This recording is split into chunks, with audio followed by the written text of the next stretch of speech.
Hello everyone, so this is the part 2 of common diseases and their treatment in elderly patients who require nursing care। तो सबसे पहले हम देखते हैं कि जेनिटो यूरिनरी डिजीजेस हमारे पास क्या क्या होती हैं। तो एल्डरली पेशेंट्स में मोस्ट कॉमनली हमें urinary incontinence, urinary track infection, glomerulonephritis, renal failure जो कि क्रोनिक होते हैं mostly, prostate cancer, prostate diseases, ये सब बहुत कॉमनली देखने को मिलती है। यूरिनरी इनकॉन्टिनेंस क्या होता है? जो हमारी ब्लैडर की मसल्स होती है वो हमारे वोलिशंस पे काम करती है, हमारे वॉलंटरी कंट्रोल में होती है, लेकिन इनमें वही वॉलंटरी कंट्रोल लॉस हो जाता है। तो इसके टाइप्स क्या क्या होते हैं? सबसे पहला है हमारे पास स्ट्रेस इनकॉन्टिनेंस। स्ट्रेस का यहाँ पे ये मतलब है कि फोर्स या फिर प्रेशर, और इनकॉन्टिनेंस का तो मतलब ही होता है कंटिन्यूस ड्रिबलिंग ऑफ यूरिन। तो यहाँ पे क्या होता है, जो हमारा एब्डोमिनल प्रेशर है वो बहुत इंक्रीज़ हो जाता है, और वो किसी भी एक्टिविटी के थ्रू हो सकता है, चाहे वो कफिंग है, स्नीजिंग है, लाफिंग है, या किसी भी फिजिकल एक्सरसाइज एक्टिविटी की वजह से। सेकंड नंबर पे हमारा अर्ज इनकॉन्टिनेंस। इसमें क्या होता है, जो पेशेंट है वो यूरिन जब होल्ड नहीं कर पाता है, मतलब इनएबिलिटी टू डिले यूरिनेशन। तीसरा है फंक्शनल इनकॉन्टिनेंस। अगर पेशेंट को कुछ ऐसी डिजीज़ या फिर कोई ऐसा डिसऑर्डर है जिसमें वो इमोबाइल है, या फिर उसका कॉग्निटिव इम्पेयरमेंट है, वो यूरिनेशन नहीं कर सकता खुद से, तब उसको ये हो सकता है फंक्शनल इनकॉन्टिनेंस। मतलब जब वो उस चीज़ का यूज़ ही नहीं कर पा रहा खुद से, तो काफ़ी टाइम तक जब हम किसी चीज़ को यूज़ नहीं करते किसी ऑर्गन को, तो क्या होता है उसमें डिसफंक्शन होने लग जाता है। तो उसमें इनकॉन्टिनेंस हमें देखने को मिलेगा जब उसका जो पेल्विक एरिया है उसको यूज़ नहीं कर पा रहा है। तो ओवरफ्लो इनकॉन्टिनेंस में क्या होता है, जब हमारा जो ब्लैडर होता है वो इतना ज़्यादा डिस्टेंडेड हो जाता है, जब उसकी कंप्लीट इतना ही डिस्टेंडेड हो जाता है कि उसकी कंप्लीट एम्पटिंग नहीं हो पाती है, तब हमारा ओवरफ्लो इनकॉन्टिनेंस होता है। अब हम देखते हैं कि पेशेंट की जब हम हेल्थ हिस्ट्री लेंगे तो उसमें हमें क्या क्या चीज़ें मिलेंगी। तो सबसे पहले तो हमें डिसयूरिया मिलेगा, मतलब पेनफुल मिक्चुरेशन। फिर हमें यूरिनरी हेजिटेंसी मिलेगी, जिसमें यूरिन को इनिशिएट करने में और उसका एक फ़्लो मेंटेन करने में हेजिटेंसी होती है। जो वर्ड होता है ना हेजिटेट, मतलब एक फ़्लो मेंटेन नहीं हो पाता या फिर इनिशिएट नहीं हो पाता यूरिनेशन। यूरिनरी फ्रीक्वेंसी बहुत इंक्रीज हो जाएगी पेशेंट की, इसको फ्रीक्वेंट यूरिनेशन की अर्ज होगी। पेशेंट को यूरिनरी अर्जेंसी फील होगी, नॉक्टूरिया होगा, नाइट में यूरिनेशन, हीमेटूरिया होगा, यूरिन में blood, urine leakage during laughing, sneezing, coughing, poor और स्लो यूरिन स्ट्रीम होगी, ड्रिबलिंग होगा, पेरिनियल सोरनेस एंड इरिटेशन होगा, डिप्रेशन होगा। अब नर्सिंग केयर प्लान देखते हैं हम। सबसे पहली नर्सिंग डायग्नोसिस होगी impaired skin integrity related to urinary incontinence. अब हमारी यहाँ पे इनकॉन्टिनेंस की वजह से जो स्किन है उसकी इंटीग्रिटी में वो ख़राब हो रही है, प्रूराइटिस हो सकता है, रेडनेस हो सकती है, रैशेस हो सकते हैं। तो इसके लिए हम क्या नर्सिंग इंटरवेंशन देंगे, हमको ये इंश्योर करना है कि जो पेशेंट का केयर टेकर है या फिर जो भी उसका अटेंडेंट है, जो भी उसकी केयर कर रहा है उस टाइम पेरिनियल, तो हमें ये इंश्योर करना है उनसे कि इनके पैड्स चेंज हुए कि नहीं। जो एल्डरली पेशेंट्स के लिए डायपर आते हैं वो चेंज हो रहे हैं फ्रीक्वेंटली या नहीं हो रहे, कहीं वेट पैड बहुत टाइम तक तो स्किन पे नहीं है, क्योंकि ये चीज़ बहुत ज़्यादा इरिटेशन, रैसेस और इन्फेक्शन को कॉज करती है। और इसके लिए जो इरिटेशन है उसके लिए काफ़ी सारे हमारे पास मॉइस्चर वाले क्रीम बैरियर्स आते हैं, काफ़ी सारे टॉपिकल जेल्स आते हैं जो डॉक्टर्स प्रेस्क्राइब करेंगे। सिर्फ और सिर्फ वहाँ पे वही यूज़ करना होता है, क्योंकि कुछ जैसे फीमेल पेशेंट्स होती है मोस्टली, वो क्या कर लेती हैं, बहुत सारे मार्केट में आजकल फेमिनाइन हाइजीन प्रोडक्ट्स आते हैं जो बहुत ज़्यादा केमिकल बेस्ड होते हैं। वो फीमेल पेशेंट्स उनको यूज़ कर लेती है, मोस्टली फीमेल्स। और फिर क्या होता है, उनका और ज़्यादा कॉम्प्लिकेशन हो जाता है, क्योंकि ये केमिकल से भरे हुए होते हैं, और ज़्यादा इन्फ्लामेशन, इरिटेशन वहाँ पे कॉज कर सकते हैं, बहुत ज़्यादा कॉम्प्लिकेशंस भी हो सकते हैं इसके। तो हमें पेशेंट को ये साफ साफ बताना है कि आपको ऐसे प्रोडक्ट्स बिल्कुल यूज़ नहीं करने, जो भी डॉक्टर्स प्रेस्क्राइब करेंगे आपको सिर्फ वही फार्माकोलॉजिकल प्रोडक्ट्स यूज़ करने हैं। उसके बाद हमें देखना है कहीं साइड पे इन्फेक्शन तो नहीं हो रहा। देन सेकेंड नर्सिंग डायग्नोसिस हमारे पास आता है risk for infection related to urine leakage and indwelling catheter. अब इसके लिए क्या इंटरवेंशंस होंगे? सबसे पहले हमें पेशेंट को एडमिनिस्टर करना है कम से कम 1.5 to 3 लीटर्स ऑफ फ्लूइड का daily intake. Fluid daily intake बहुत ज़्यादा ज़रूरी है ताकि जो इन्फेक्शन है वो फ्लश हो जाए। देन हमें यूरिन एनालिसिस के लिए सैंपल भेज देना है लैब में, और हमें क्या करना है, पेशेंट को और उसकी फैमिली को बताना है कि क्या साइन एंड सिम्टम्स होते हैं यूटीआई के। देन हमें पेशेंट के कैथेटर को रेगुलरली इवेलुएट करते रहना है, कहीं वहाँ पे इन्फेक्शन तो नहीं कर रहा है वो, और चेंज भी करना है उसको, उसकी केयर अच्छे से करनी है, कैथेटर केयर। देन अगला नर्सिंग डायग्नोसिस हमारे पास होता है social isolation related to urinary incontinence. तो इसमें हमें पेशेंट को बताना है हमें उनसे एक अच्छा IPR मेंटेन करना है, उनको एनकरेज करना है ताकि वो अपनी जो दबी हुई फीलिंग्स है वो एक्सप्रेस कर सके कि उन्हें किस चीज़ से फियर है, किस चीज़ से फ्रस्ट्रेशन है। ये चीज़ एक अच्छा IPR से ही ट्रीट करी जा सकती है। देन हमारे पास अगला नर्सिंग डायग्नोसिस है fluid volume deficit related to decrease fluid intake secondary to urinary incontinence. इसके लिए हमें पेशेंट को वेल फ्लूइड डाइट डाइट नहीं, अच्छा खासा फ्लूइड इनटेक प्रोवाइड करना है। मतलब 3 लीटर तक तो होना ही चाहिए ताकि पेशेंट को डिहाइड्रेशन ना हो। हमारी अगली डिजीज़ है गैस्ट्रो इंटेस्टाइनल डिजीज़ेस।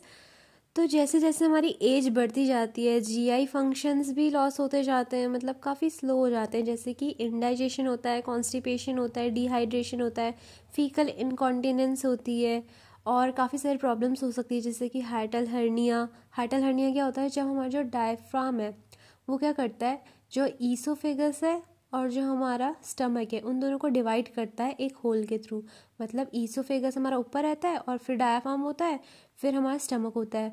पर इसमें क्या होता है, जो स्टमक है वो ऊपर आ जाता है ईसोफेगस तक, मतलब अटैच तो दोनों होता ही है, पर जो स्टमक है ऊपर आ जाता है डायफ्राम से भी, बीच की जो लेयर होती है उससे भी होल के थ्रू वो ऊपर आ जाता है। इसी को हाइटल हर्निया कहते हैं।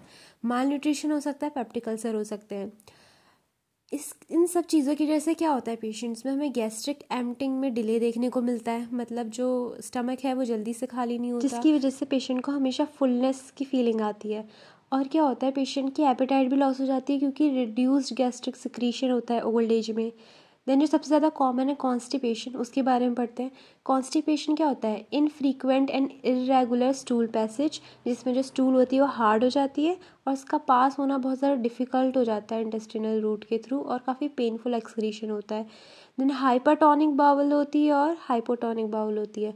तो हाइपरटोनिक बाउल में क्या होता है, इसमें बहुत ज़्यादा एब्डोमिनल मसल क्रैम्प्स होते हैं, बहुत पेनफुल होता है। ये इंटेस्टाइन कॉन्ट्रैक्शन तो कर रही है पर जो बाउल है वो आगे पास नहीं हो पा रहा है, प्रोपेल नहीं हो पा रहा है जो हमारा स्टूल है कोलॉन में, और जो सारा वाटर है वो उसका रीअब्जॉर्ब कर लिया है हमारे इंटेस्टाइन ने। तो क्या हो जाएगा, जो स्टूल है वो हार्ड हो जाएगी। अगला है हाइपोटोनिक बाउल। इसमें क्या होता है, जो हमारा पेशेंट है उसकी जो पेरिस्टालिसिस है इंटेस्टाइन की वो डिक्रीज़ हो जाती है।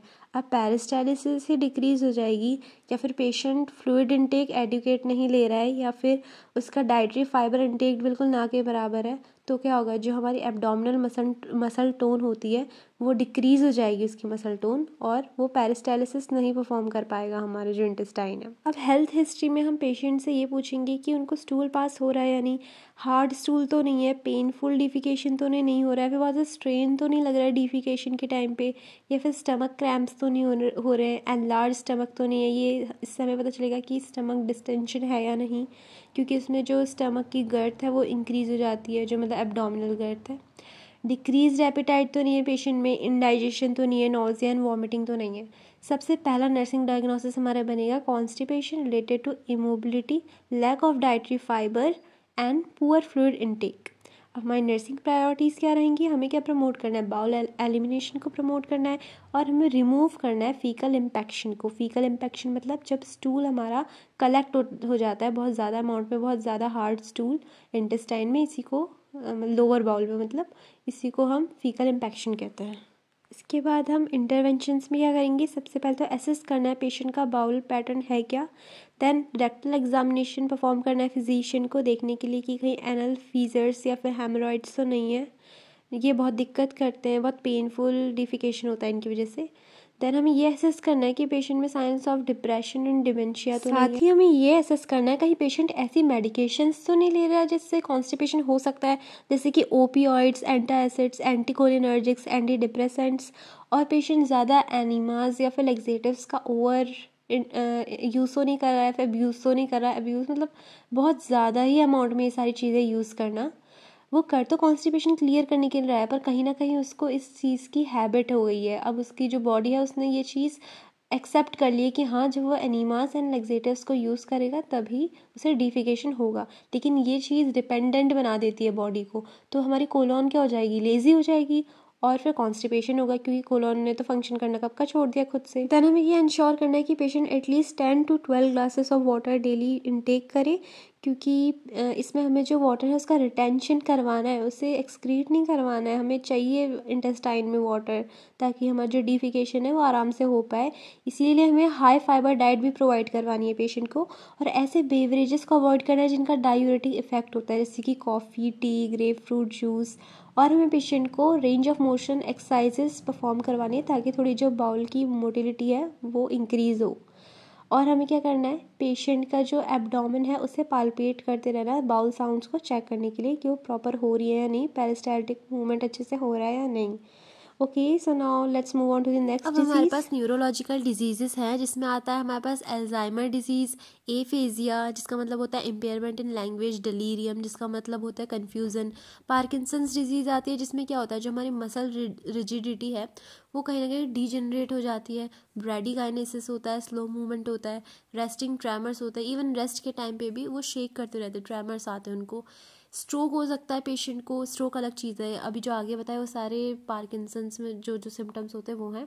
स्ट्रोक में क्या होता है, इसको ब्रेन अटैक भी कहते हैं। हमारा जो सेरिब्रल ब्लड फ्लो है वो उसमें ऑक्लूजन हो जाता है, जिसकी वजह से क्या होगा, सेरिब्रल इस्चीमिया हो जाएगा, हमारे ब्रेन में ऑक्सीजन नहीं पहुँचेगी क्योंकि हमें ब्लड फ्लो रुक गया है, तो वहाँ पे इसी चीज़ को स्ट्रोक कहते हैं।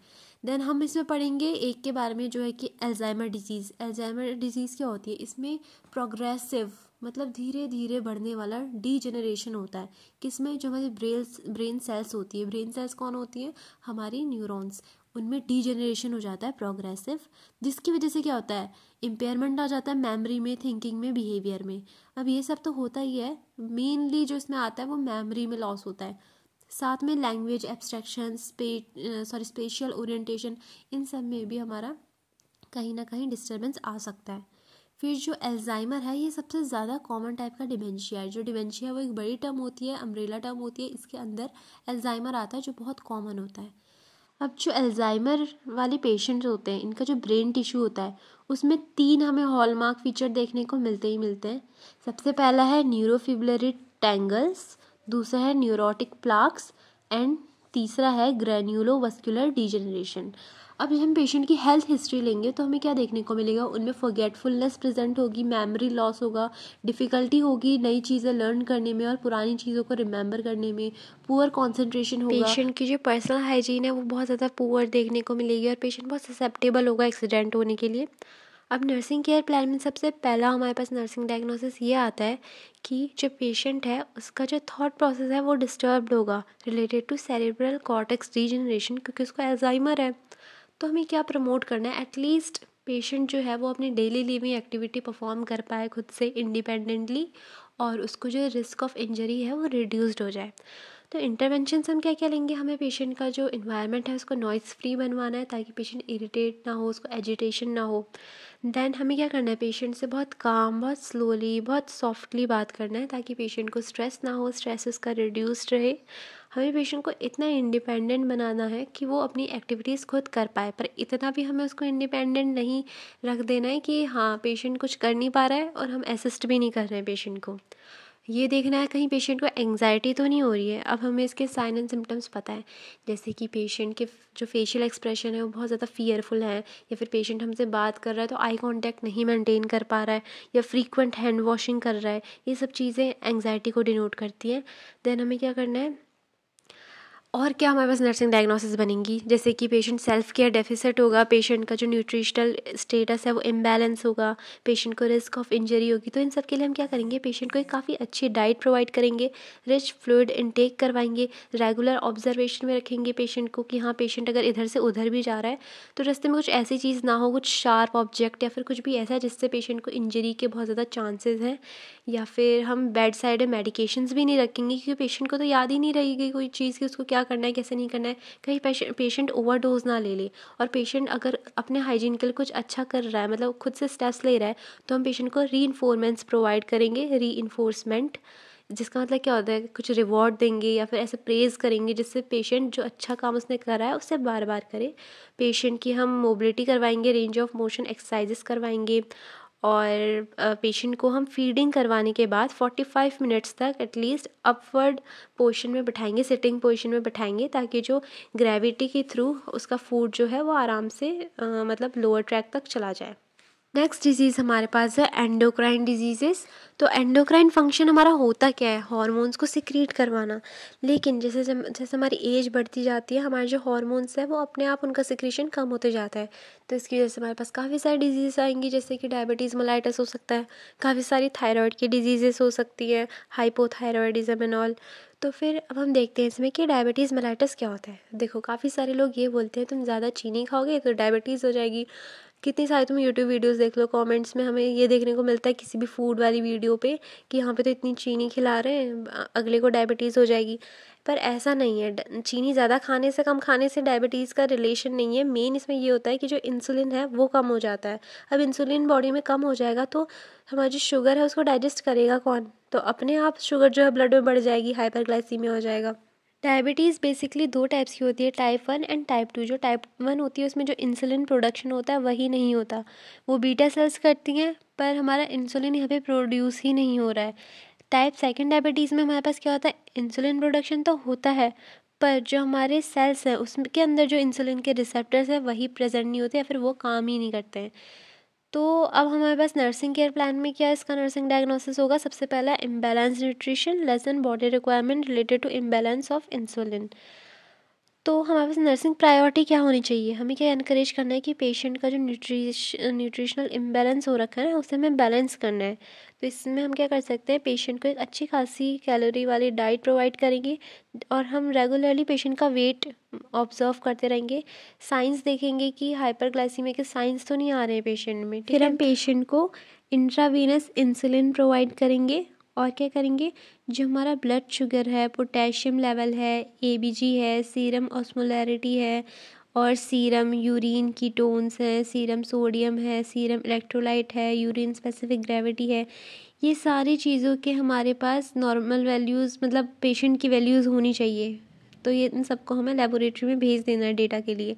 देन हमें पेशेंट को आईवी फ्लूइड्स देने हैं और हमें ये इंश्योर करना है कि कहीं पेशेंट को हाइपोग्लाइसीमिया तो नहीं हो रहा है, क्योंकि पेशेंट का अगर शुगर इनटेक एकदम ही कट करवा देंगे तो पेशेंट को हाइपोग्लाइसीमिया भी हो सकता है। तो थोड़ा बहुत पेशेंट को शुगर इनटेक भी करवाना है बीच बीच में, ताकि कहीं हाइपरग्लाइसीमिया को रिड्यूस करने के चक्कर में पेशेंट हाइपोग्लाइसीमिया में ना चला जाए। इसलिए हमें पेशेंट का इनटेक एंड आउटपुट अच्छे से मेंटेन करना है, उसके वाइटल साइंस एंड इलेक्ट्रोलाइट को हमेशा मेज़र करते रहना है। नेक्स्ट एंड लास्ट डिजीज़ हमारे पास है मस्क्यूलोस्केलेटल डिजीज़ेस। तो हमारे जो एल्डरली पेशेंट्स होते हैं उनमें हमें बहुत ज़्यादा ऑस्टियोआर्थराइटिस देखने को मिलता है, जिसमें कि बहुत ज़्यादा प्रेशर पड़ने की वजह से जॉइंट पे बहुत पेनफुल कंडीशन हो जाती है जॉइंट की। देन ऑस्टियोपोरोसिस देखने को मिलता है, जिसमें आफ्टर 30 जो बेसिकली विमेन होती हैं उनमें बहुत ज़्यादा देखने को मिलता है, जो बोन है वो बहुत पोरस हो जाती हैं। देन हिप फ्रैक्चर बहुत कॉमन होता है, गाउट हो सकता है जिसमें कि यूरेट की डिपोजिशन की वजह से हो जाता है। तो मस्क्यूलोस्केलेटल डिजीज़ेस में हम पढ़ेंगे ऑस्टियोआर्थराइटिस। ऑस्टियोआर्थराइटिस में क्या होता है, जो हमारे ऐसे जॉइंट्स होते हैं जिनमें बहुत ज़्यादा वेट पड़ता है, जैसे कि हिप और नी, इनकी जो कार्टिलेज होती है वो ख़राब होने लग जाती है, मतलब काफ़ी पतली हो जाती है एकदम घिस घिस के, और इनके अंदर कॉन्ड्रोसाइट्स सेल होती हैं, उनका ब्रेक डाउन होने लग जाता है, जिसकी वजह से क्या होता है, जो हमारे देखो जॉइंट क्या होता है, दो बोन का जंक्शन होता है ना, तो वहाँ पे एबनॉर्मल एक बोनी ग्रोथ होने लग जाती है। ठीक है, वो नॉर्मल नहीं होती है इसलिए एबनॉर्मल होती है, मतलब एक बोन अपने आप ग्रो करने लग जाती है वहाँ पे। तो उससे क्या होगा, बहुत हर्ट होगा ना उस जॉइंट वाले एरिया पे, और इन्फ्लामेशन होगी, बहुत पेन होगा, बहुत पेनफुल कंडीशन होती है ये। तो नर्सिंग केयर प्लान में हमारे पास सबसे पहले नर्सिंग डायग्नोसिस क्या बनेगा, chronic pain related to joint stiffness and inflammation. अब हम इंटरवेंशंस क्या क्या लेंगे, सबसे पहला इंटरवेंशन हमारा यही होगा कि हम पेन को मेज़र करें, पेशेंट के कितना पेन हो रहा है, और उस अकॉर्डिंग उसको हम ट्रीटमेंट देंगे, जैसे कि हम आइस पैक अप्लाई कर सकते हैं ताकि इन्फ्लामेशन कम हो जाए, पेन रिड्यूस हो जाए। देन हम एसिटामिनोफेन दे सकते हैं, मतलब एनाल्जेसिक्स हमें दे रहे हैं बेसिकली, NSAIDs दे सकते हैं, एस्पिरिन दे सकते हैं, पेन रिलीवर मेडिकेशन देनी है हमें। देन अगला हमारे पास नर्सिंग डायग्नोसिस ये होगा कि इम्पेयर्ड फिजिकल मोबिलिटी होगी पेशेंट को related to stiffness in the joint. तो हम क्या करवाएंगे, पेशेंट से ROM करवाएंगे, रेंज ऑफ मोशन एक्सरसाइजेस करवाएंगे, पेशेंट को असिस्ट करेंगे जो भी वो चीज़ें कर रहा है उसमें, और डेली लिविंग एक्टिविटीज़ में असिस्ट करेंगे हम पेशेंट को। देन एनकरेज करेंगे कि पेशेंट जो है वो अपने लिम्ब को एलिवेट करता रहे, क्योंकि वहाँ पे उसका थोड़ा ब्लड फ्लो बनेगा जिसकी वजह से इन्फ्लामेशन रिड्यूस हो जाएगी। देन हम क्या कर सकते हैं, हमें पेशेंट को ये एडवाइस करना है कि आप कम से कम सीढ़ियों से चढ़ें और उतरें, क्योंकि जब कोई बंदा सीढ़ियों से चढ़ता है फिर उतरता है तो उसके जो जॉइंट्स है, खासकर नी और हिप, उस पर बहुत ज़्यादा प्रेशर पड़ता है, तो उनकी जो कंडीशन है वो और ख़राब हो जाएगी। और हमें ये सजेस्ट करना है कि आप काफ़ी ज़्यादा कंफर्टेबल फुटवेयर्स पहने, और हमें पेशेंट को असिस्ट करना है ADLs में, मतलब एक्टिविटीज़ ऑफ डेली लिविंग में। So, okay, that's too much for today. Bye.